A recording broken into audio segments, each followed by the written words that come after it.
ట్రంప్కి ఉత్తర Korea president Kim Jong strong warning ఇస్తున్నాడు. ఇప్పుడు వెనిజువెలా అధ్యక్షుడు మదోరోను వెంటనే రిలీజ్ చేయి, వదిలేకపోతే కనుక మూడో ప్రపంచ యుద్ధం తప్పదు అంటూ వార్నింగ్ ఇచ్చాడు. అమెరికా చర్యలు యుద్ధానికి దారితీస్తున్నాయి అండ్ మదోరో నా స్నేహితుడు, మదోరో జోలికి మీరు రావద్దంటూ వార్నింగ్ ఇచ్చాడు. ట్రంప్ ప్రతి అడుగును గమనిస్తున్నాను నేను. ఇటీవల మిసైల్స్ టెస్టులను కూడా స్పీడప్ చేశాడు కిమ్. ఉత్తర కొరియా మిసైల్స్ టెస్టులతో ఇటు జపాన్, సౌత్ కొరియా, అలాగే అమెరికా ఇవన్నీ కూడా ఒక్కసారిగా అలర్ట్ అయ్యాయి. ఇలాంటి సమయంలో మొత్తానికైతే గతంలో ఇటు ట్రంప్ పర్సనల్గా లెటర్స్ని కూడా కిమ్ జాంగ్కి పంపించాడు. వీళ్ళిద్దరు ఫ్రెండ్షిప్ కూడా బాగానే ఉంది, చాలా వింతగా ఉంది అని ప్రపంచంలో చర్చ జరుగుతున్న సమయంలో ఇప్పుడు షాకింగ్ వేవ్స్, షాకింగ్ కామెంట్స్ అని చెప్పుకోవచ్చు.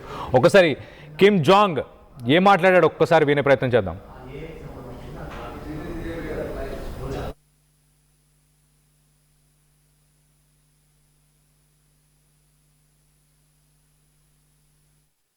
నా friend Venezuela president Nicolas Maduro నా ఫ్రెండ్ని వెంటనే విడిచిపెట్టు, leave my friend or else face me, or మూడో ప్రపంచ యుద్ధానికి సిద్ధంగా ఉండు అని చెప్పి వార్నింగ్ అయితే ఇస్తున్నాడు. ఒక మేజర్ డెవలప్మెంట్ అనుకోవచ్చు. ఇటు నార్త్ కొరియా సడన్గా ఇటు అమెరికా, అందులోనూ ట్రంప్ని ఉద్దేశించి అటాక్ చేయడం, ఒక స్టేట్మెంట్ని కూడా ఇష్యూ చేశారు. సో మొత్తం మీద రీసెంట్ రిపోర్ట్స్ ప్రకారం ఇటు అమెరికాకు వార్నింగ్ ఇస్తున్నాడు. ఒక గ్లోబల్ వార్ జరగబోతుంది మరి నా ఫ్రెండ్ని వదలకపోతే అంటూ కిమ్ జాంగ్ ఉన్ చెప్పుకొచ్చాడు. అలాగే దాంతోపాటు మదోరోను నా ఫ్రెండ్, అతన్ని ఇమీడియట్గా మీరు రిలీజ్ చేయకపోతే కనుక ఇంటర్నేషనల్ కాన్సిక్వెన్సెస్ చాలా సీరియస్గా ఉండబోతున్నాయి అంటూ చెప్పుకొచ్చాడు. మనం ఒక్కసారి చూస్తే కనుక ఇటు నార్త్ కొరియా ఈ మధ్యకాలంలో బెలిస్టిక్ మిసైల్స్ని కూడా యూజ్ చేస్తుంది. సో వార్కి నేను సిద్ధంగా ఉన్నాను అని ఒక సంకేతాన్ని ఇస్తున్నాడు చాలా క్లియర్గా. ఒకసారి సిరీస్ ఆఫ్ ఈవెంట్స్ కూడా మనం చూసే ప్రయత్నం చేద్దాం.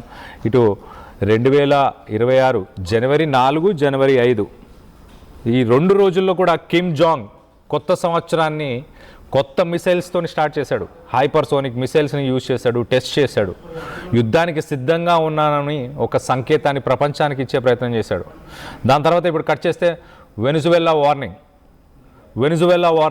సడన్గా ఇటు మదోరో నా ఫ్రెండ్, నా బెస్ట్ ఫ్రెండ్, నా ఫ్రెండ్ను వదలకపోతే మూడో ప్రపంచ యుద్ధం జరుగుతుంది, ఖచ్చితంగా నేను మూడో ప్రపంచ యుద్ధాన్ని మొదలు పెడతాను అంటూ ఇటు డైరెక్ట్ ట్రంప్కే వార్నింగ్ ఇస్తున్నాడు.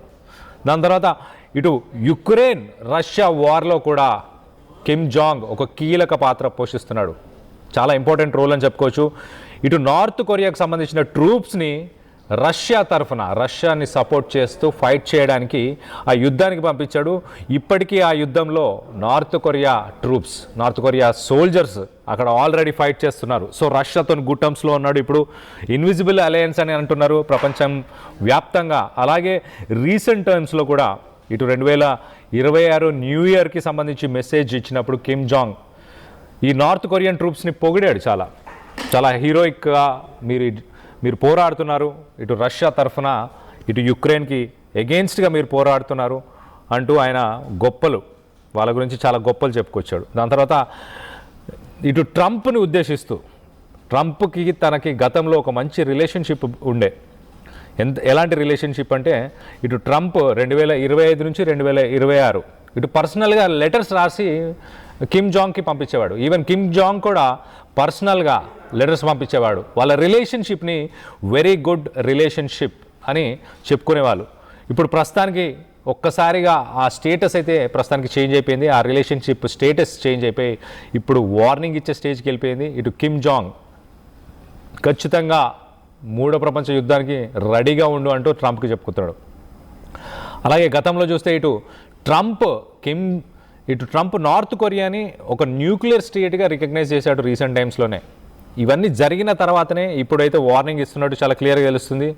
దీనికి సంబంధించి మరింత ఇన్ఫర్మేషన్ తీసుకునే ప్రయత్నం చేద్దాం. మా ప్రతినిధి నా కొలీగ్ సచిన్ ఉన్నాడు, సచిన్తో మాట్లాడి తెలుసుకునే ప్రయత్నం చేద్దాం. సచిన్, కిమ్ జాంగ్, ట్రంప్ ఇద్దరు గుడ్ ఫ్రెండ్స్ లాగా ఉన్నారు. లాస్ట్ ఇయర్ అంతా పర్సనల్గా లవ్ లెటర్స్ రాసుకున్నట్టు సబ్స్టాన్షియల్గా ఇద్దరు పర్సనల్గా లెటర్స్ కూడా షేర్ చేసుకున్నారు. ట్రంప్ కిమ్ని పొగడడం, కిమ్ ట్రంప్ని పొగడడం, ఇదంతా చూసి ప్రపంచం అంతా ఒక్కసారి షాక్ అయింది. అలాంటిది ఆల్ ఆఫ్ ఎ సడన్ ఇటు వెనిజువెలా ప్రెసిడెంట్ నా ఫ్రెండ్ని రిలీజ్ చేయకపోతే మూడో ప్రపంచ యుద్ధం ఖచ్చితంగా మొదలవుతుంది అంటూ ఆయన వార్నింగ్ ఇస్తున్నాడు. సో ఎలా చూడాలి అంటే కిమ్ జాంగ్ని నమ్మొచ్చా? అంటే ఆయన నిజంగా యుద్ధానికి వెళ్ళే అవకాశం ఉందా? రైట్, ప్రస్తుతం కిమ్ కి సంబంధించి ప్రపంచవ్యాప్తంగా డిస్కషన్ జరుగుతోంది. ఎందుకంటే ఉత్తర కొరియా అధినేతగా ఉన్నప్పటికీ కూడా కిమ్ చేసే ప్రతి చర్య ట్రంప్ నే దాదాపుగా పోలి ఉంటుంది. అంటే ట్రంప్ ఎవరికి చెప్పా పెట్టుకుని ఎలా చేస్తూ ఉంటాడో కిమ్ కూడా అలాగే చేసే అవకాశం ఉంది. ఇక్కడ దీనికి బలం చేకూర్చేలాగా గత కొద్ది రోజుల క్రితం జనవరి 4వ తారీఖున అంటే నిన్న కాక మొన్న ఆదివారం రోజు కిమ్ జాంగ్ ఉన్ ఏకంగా హైపర్సోనిక్ మిసైల్స్ ను ప్రయోగించాడు. ఈ సందర్భంలో ఆయన మాట్లాడుతూ ఇటు జియో పాలిటిక్స్ గురించి మాట్లాడుకొచ్చాడు మాట. ఏమంటాడు? రాజకీయ సంక్షోభాలు ఉన్నాయి, దీని కారణంగా ఇటు న్యూక్లియర్ డిటరెంట్ అనే ఒక పదాన్ని ఉపయోగించడం జరిగింది. దాన్ని బలోపేతం చేసుకోవడం చాలా ముఖ్యం అని చెబుతూనే వాళ్ళకున్న న్యూక్లియర్ ఫోర్సెస్ గురించి చెప్పుకొచ్చాడు. దాంతో పాటు యుద్ధానికి సిద్ధం చేస్తున్నామని చెప్పుకురావడం దీనికి మరింత బలాన్ని చేకూర్చింది. అయితే ఇవన్నీ కూడా జపాన్ సముద్ర తీరానికి సమీపంలో పడడంతో జపాన్, దక్షిణ కొరియా దేశాలు కూడా ఆందోళన వ్యక్తం చేశాయి. అయితే ఎందుకు ఇప్పుడు వెనిజులా వివాదం గురించి మాట్లాడుకుంటున్న సందర్భం గురించి వెనిజులా అధ్యక్షుడు నికోలస్ మదురో అరెస్టు వ్యవహారంలో కిమ్ జాంగ్ ఉన్ అమెరికా అధ్యక్షుడు డొనాల్డ్ ట్రంప్ ని హెచ్చరించాడు అనేది కొన్ని అంతర్జాతీయ న్యూస్ అవుట్లెట్స్ ఇన్ఫాక్ట్ అంతర్జాతీయ న్యూస్ అవుట్లెట్స్ మాట్లాడుకుంటున్న సందర్భం. ఒకవేళ మదురోను కనుక విడుదల చేయకపోతే అంతర్జాతీయ పరిణామాలను ఎదుర్కోవాల్సి వస్తుంది, ఇది ప్రపంచ యుద్ధానికి దారితీయచ్చు అనేది ఆయన హెచ్చరించినట్లుగా తెలుస్తోంది. కారణం ఏంటంటే ఇక్కడ చిన్న కరెక్షన్ కాస్ట్ లేకపోతే చిన్న క్యాలిక్యులేషన్ గురించి ఇక్కడ ఏమవుతుందంటే కనుక ఒకవేళ పుతిన్ ఉద్దేశించి ఎక్కడైనా వెళ్లే అవకాశం ఉంటుందా? ఎందుకంటే వెనిజులాకి సంబంధించి మాట్లాడుకున్న సందర్భంలో వెనిజులాకి రాత్రికి రాత్రి అటు నికోలస్ మదురోని ఎత్తుకు వెళ్ళిపోయింది అమెరికా అనేది వినిపించామాట. ఇక్కడ యుక్రెయిన్ కూడా రియాక్ట్ అయింది. యుక్రెయిన్ ఏముంటోంది, ఇటు వెనిజులా అధ్యక్షుడు మీరు చేయగలిగారు, ఇటు రష్యా అధ్యక్షుడు పుతిన్ కూడా మీరు అలా రాత్రికి రాత్రి తీసుకువెళ్ళగలరా? ఒకవేళ ట్రంప్ మాట వినకపోతే కనుక నెక్స్ట్ టార్గెట్ లో వినిపిస్తోంది గ్రీన్లాండ్, ఆ తర్వాత కొలంబియాతో పాటు క్యూబా, అలా ఈ చిన్న చిన్న దేశాలన్నీ కూడా అక్కడ వినిపిస్తుంది. అఫ్ కోర్స్ ఇరాన్ మీద కూడా టార్గెట్ చేయొచ్చు అనేది. ఒకవేళ ఇవన్నీ జరిగితే కనుక ఎప్పుడైతే వీటి మీద పట్టు సాధిస్తాడో ఆటోమేటిక్ గా ఇది ఉత్తర కొరియాకి సంబంధించి కిమ్ జాంగ్ ఉన్ వీళ్ళ మీద ఇంపాక్ట్ చూపించే అవకాశం ఉంది. ఉత్తర కొరియా మీద కూడా ఇంపాక్ట్ చూపించవచ్చు. అంటే let me give a brief note on this. Greenland అనేది చాలా కీలకం. ఒకవేళ గ్రీన్లాండ్ కనుక స్వాధీనం చేసుకుంటే అమెరికా అనేది అక్కడ నుంచి రష్యా మీద వాళ్ళు ఫోకస్ చేయొచ్చు. అంటే ఎప్పటికప్పుడు వాళ్ళ ఫోకస్ ని మరి ముఖ్యంగా చెప్పాలంటే యుద్ధానికి సంబంధించి ఒకవేళ పరిస్థితి దాపరిస్తే కనుక అటువంటి పరిస్థితులకు వెళితే కనుక వెంటనే అక్కడ పరిస్థితిని దూరం నుంచి అబ్జర్వ్ చేసే అవకాశం ఉంటుంది. సో ఒక కన్నేసి ఉంచడానికి ఉపయోగపడుతుంది. ఒకవేళ అదే జరిగితే కనుక వీ కెన్ సీ ఇట్. ఎందుకంటే ఉత్తర కొరియా అలాగే రష్యా ఇవన్నీ కూడా కాస్త వీళ్ళ మధ్య ఒక స్నేహ సంబంధం అనేది మనకి క్లియర్ గా కనిపిస్తూ ఉంటుంది కళ్యాణ్. సో ఒకవేళ అదే పరిస్థితులు కనుక ఏర్పడితే అంటే ఇప్పుడు ట్రంప్ కనుక నికోలస్ మదురోను విడిచిపెట్టకపోయినా, ఎందుకంటే నెక్స్ట్ మాటలు కనిపిస్తున్నాయి కదా, గ్రీన్లాండ్ ఎలాగైనా సొంతం చేసుకుంటా అంటున్నాడు, కొలంబియా మీద పెద్ద మేము కష్టపడాల్సిన అవసరం ఏముంది, ఇంక 20 రోజుల్లో మా సొంతం అయిపోతుంది అంటున్నాడు. క్యూబా గురించి అయితే క్యూబా అవసరం ఏముంది, వెనిజులా చేతిలోకి వచ్చేసింది కాబట్టి క్యూబా మాకేం పెద్ద లెక్క కాదు, అసలు దాని మీద దాడి చేయాల్సిన అవసరం ఏం లేదు, ఆటోమేటిక్ గా అది మా చేతిలోకి వచ్చేస్తుంది అనే అర్థం వచ్చేలా మాట్లాడుతున్నాడు. సో ఇక్కడ ఈ పరిణామాలను చూస్తుంటే ఎప్పుడైతే వెనిజులా పరిణామం ఇటు ప్రపంచం ఎవరు ఊహించలేదు. అఫ్ కోర్స్ ఇది కాస్త నానానికి అటువైపు ఉండొచ్చు కాక, బట్ అయినప్పటికీ కూడా ప్రపంచ పరిణామాల గురించి మాట్లాడుకునే సందర్భంలో మాత్రం ఈ మాట వినిపిస్తుంది. ఎందుకని ఇటు గ్రీన్లాండ్ మీద కనుక ఇటు ట్రంప్ పట్టు బిగించగలిగితే, గ్రీన్లాండ్ మీద కనుక ట్రంప్ పట్టు బిగించగలిగితే ఇటు ఏకంగా మీరు చూడొచ్చు గ్రీన్లాండ్ మీద కనుక ఇటు ట్రంప్ తన సైన్యాన్ని మోహరిస్తా ఆల్రెడీ ఇప్పటికే ఉన్న సందర్భం ఒక సైనిక స్థావరం ఇక్కడి నుంచి అంటే బెలారస్ యుక్రెయిన్ కి సంబంధించి మరి ముఖ్యంగా రష్యా మీద చాలా ఫోకస్ అవ్వచ్చు. ఇక అక్కడి నుంచి రష్యా మీద కనుక ఫోకస్ అయితే ఇంకేముంది, సౌత్ కొరియా, నార్త్ కొరియా ఈ రెండింటి మీద పెద్ద కష్టమే కాకపోవచ్చు అనేది ఇక్కడ వినిపించే వాదన. కాబట్టి ఇటు మరి ముఖ్యంగా చెప్పినప్పుడు పసిఫిక్ ఓషన్ మీద అమెరికా పూర్తి స్థాయిలో పట్టు సాధించే అవకాశం ఉంటుంది. అట్లాంటిక్ ఓషన్ కి సంబంధించి పూర్తిగా ఒకవేళ గ్రీన్లాండ్ స్వాధీనం చేసేసుకొని దాంతో పాటు మెక్సికో, క్యూబా, అలాగే గ్వాటమాలా, వెనిజులా, కొలంబియా వీటన్నిటిని కూడా ఒకవేళ తన స్వాధీనంలో తెచ్చేసుకుంటే కనుక ఇటు అట్లాంటిక్ సముద్రం తన ఆధీనంలోకి వెళ్ళిపోతాయి. మరి ముఖ్యంగా ఇటు యూరప్ కి దాంతో పాటు అమెరికాకి మధ్యలో ఉంది, కరెక్ట్ గా ఎగ్జాక్ట్ లొకేషన్ లో ఉందని చెప్పుకోవాలి గ్రీన్లాండ్ అనేది. సో ఒకవేళ అక్కడ కనుక లాగేసుకున్నా, లేకపోతే ఇవన్నీ పరిణామాలు జరిగితే కనుక ఇది కష్టం అవుతుంది. అండ్ ఆ తర్వాత ఎవరు ఎంత గింజుకున్నా అమెరికా వినే ప్రసక్తి ఉండదు. ప్రపంచాన్ని మళ్ళీ పాత కాలంలోకి మనం సాధారణంగా అంటూ ఉంటాం, పాత యుగానికి తీసుకువెళ్ళిపోతాడని చెప్పి ట్రంప్ అనేది ఒక చర్చ జరుగుతున్న క్రమం. సో ఇలా ఇప్పటికే మనం గమనిస్తే కనుక సౌదీ కావచ్చు, ఇలా ఈ కొన్ని ప్రాంతాలు ఇప్పటికే అమెరికా మాట వింటున్నాయి, అమెరికా చేసే ప్రయత్నం చేస్తున్నాయని ఒక చర్చ జరుగుతున్న క్రమం ఉంది. కాబట్టి ఇటు నార్త్ కొరియా బహుశా ఆందోళన వ్యక్తం చేస్తుందంటే అతిశయోక్తి లేదు. ఇప్పటికే మనం చూసాం, గతంలో ఎవరి మాట వినిపించుకోడు Kim Jong Un, and nuclear విషయంలో కూడా ప్రస్తుతం అదే చర్చ జరుగుతుంది. అందుకే ఇప్పుడు ప్రయోగాలు కావచ్చు, లేకపోతే ఇది ఒక బల నిరూపణ కింద చెప్పుకోవాలి. అంటే బలాన్ని బల ప్రదర్శన, నిరూపణ కూడా కాదు, బల ప్రదర్శన అనేది చెప్పుకోవాలి. మా దగ్గర ఉన్న సత్తా ఇది, మేము చేయగలిగే సత్తా ఇది అని చెప్పి. సో ఇక్కడ ఒకవేళ అదే పరిస్థితి తలెత్తితే, రిమెంబర్ ఇక్కడ చైనా కూడా వార్నింగ్ ఇచ్చిన సందర్భం అమెరికాకు. కారణం అక్కడ కూడా రిలేషన్స్ దెబ్బతింటున్నాయి. ఇంకా కారణం ఏంటి, ఇటు చైనా ఇంపాక్ట్ అనేది వెనుజులా చమురు ఎక్కువగా ఉన్నాయి. అమెరికా కాకుండా అమెరికా అక్కడ అఫ్ కోర్స్ వాళ్ళ జాతీయకరణ చేసుకున్న నేపథ్యంలో అక్కడి నుంచి వాళ్ళందరూ తరమేశారు. సో అమెరికా కంపెనీ వెళ్ళిపోయాయి. ఇక్కడ చైనా ఆధిపత్యం ప్రారంభమైంది. చైనా కంపెనీలు అనేవి ఎక్కువగా అక్కడ ఆయిల్ రిజర్వ్స్, ఆయిల్ మీద వర్కౌట్ చేయడం జరిగింది.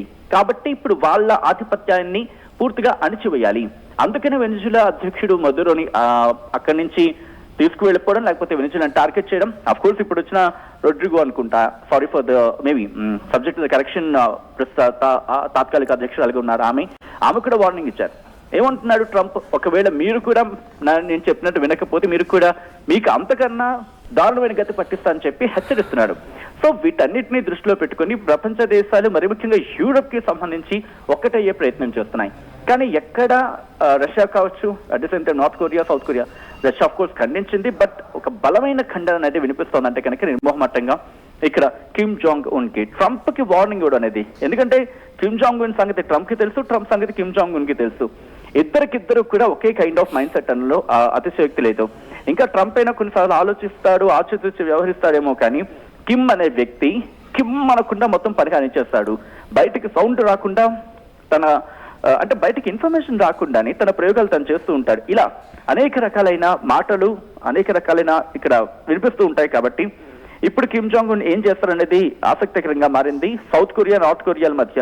ఇక్కడ ఇంకొక ఇంట్రెస్టింగ్ అంశం ఏంటంటే, ఇప్పుడు ట్రంప్ అనే వ్యక్తి ఏమైనా చేయగలరా? ఎందుకంటే నార్త్ కొరియా, సౌత్ కొరియా మధ్య మనం ఇష్యూస్ చూస్తున్నాం. ఒకవేళ ఇదే అంటే వెనిజులాను అమెరికా హస్తగతం చేసుకునే ప్రయత్నం చేస్తుందో, లేకపోతే తన చెప్పు చేతిలో పెట్టుకునే ప్రభుత్వాన్ని ఏర్పాటు చేస్తుందో, లేకపోతే అధ్యక్షుని తీసుకువెళ్ళిపోయిందనే ఈ కాంటెక్స్ లో నార్త్ కొరియా కూడా అదే వార్నింగ్ ఇచ్చి సౌత్ కొరియాను లాగేసుకుంటే అమెరికా మాట ఏంటి? అలా అని చెప్పి ఇక్కడ తైవాన్ విషయంలో చైనా ఒకవేళ అదే చేస్తే కనుక ట్రంప్ చూస్తూ ఊరుకుంటాడా? అండ్ ఇదే పరిస్థితిని యుక్రెయిన్ విషయంలో రష్యా చేస్తూ ఊరుకుంటాడా? ఇలా ఈ ఈక్వేషన్స్ అన్ని ఇప్పుడు తెర మీదకి వచ్చే అవకాశం ఉంది. అండ్ ఇంకో విషయం ఏంటంటే, ఇక్కడ నేటో గురించి కూడా ప్రశ్న తలెత్తుతోంది కళ్యాణ్. ఎందుకు ప్రశ్న తలెత్తుతున్న ప్రశ్న మీరు అడిగితే కనుక, గ్రీన్లాండ్ విషయంలో ఇక్కడ గ్రీన్లాండ్ గురించి మాట్లాడుకున్న సందర్భంలో డెన్మార్క్ నుంచి అఫ్ కోర్స్ స్వయం ప్రతిపత్తితో ఉన్నప్పటికీ కూడా డెన్మార్క్ లో భాగం అనే ఒక మాట వినిపిస్తుంది. సో ఇక్కడికి ప్రత్యేక రాయబారిని అమెరికా పంపించడం కూడా ఆందోళన కలిగిస్తోంది. డెన్మార్క్ కూడా, ఐ థింక్ డెన్మార్క్ ప్రధాని కూడా కాస్త హెచ్చరించారు, మీరు కనుక అక్కడ ఏవైనా అంటే వెనిజులా లాంటి పరిస్థితులు కనుక గ్రీన్లాండ్ లో మీరు తీసుకొస్తే కనుక నేటో కూటమి అంటే బహుశా ఇది ఈ ఈక్వేషన్ ని కిమ్ జాంగ్ ఉన్ పట్టుకున్నట్టు భావించాలి. ఒకవేళ ఇక్కడ నేటో కనుక వీకెన్ అయిపోయింది అనుకుందాం, నేటో కనుక పూర్తిగా బలహీన పడిపోయింది అనుకుందాం, అప్పుడు ఏమవుతుంది, అడ్వాంటేజ్ అనేది ఆబ్వియస్లీ మనం మాట్లాడుకున్న సందర్భంలో కిమ్ జాంగ్ ఉన్ కలిసి వచ్చే అవకాశం ఉంటుంది. కాబట్టి బహుశా ఈ స్టేట్మెంట్ ఇవ్వడం వెనకాల అనేక రకాల సాధ్యాల గురించి మాట్లాడుకోవచ్చు అనుకోవడంలో అతిశయోక్తి లేదని చెప్పుకోవాలి. బట్ బహుశా ఇది మాటల వరకే పరిమితం అవుతుందా, లేకపోతే ఇంకా ముందుకు వెళ్తుందా అనేది మాత్రం ఒక ఇంట్రెస్టింగ్ డిస్కషన్ దారితీసే అవకాశం ఉంటుందండలో అతిశయోక్తి లేదు ఇక్కడ. Kalyan. Right Sachin, thanks for the latest update. మొత్తం మీద జనవరి 3న యుఎస్ స్పెషల్ ఫోర్సెస్ ఒక ఆపరేషన్ని కండక్ట్ చేసి ఇటు ముదోరోని ఆయన ప్యాలెస్లోనే ఆయనని అక్కడి నుంచి అరెస్ట్ చేసుకొని ఇటు అమెరికాకి తీసుకెళ్ళడం ఇదంతా జరిగిన వెంటనే జనవరి 4th, జనవరి 5th వెరీ నెక్స్ట్ డే, ఆ నెక్స్ట్ డేనే కిమ్ జాంగ్ ఇటు నార్త్ కొరియాలో కిమ్ జాంగ్ న్యూక్లియర్ మిసైల్స్ని, హైపర్సోనిక్ మిసైల్స్ని ప్రయోగించాడు. అంటే నా దగ్గర న్యూక్లియర్ పవర్ ఉంది, మీరు నా జోలికి వస్తే మాత్రం ఊరుకోను, మూడో ప్రపంచ యుద్ధానికి రెడీగా ఉన్నాను అని సంకేతాన్ని వెరీ నెక్స్ట్ డే.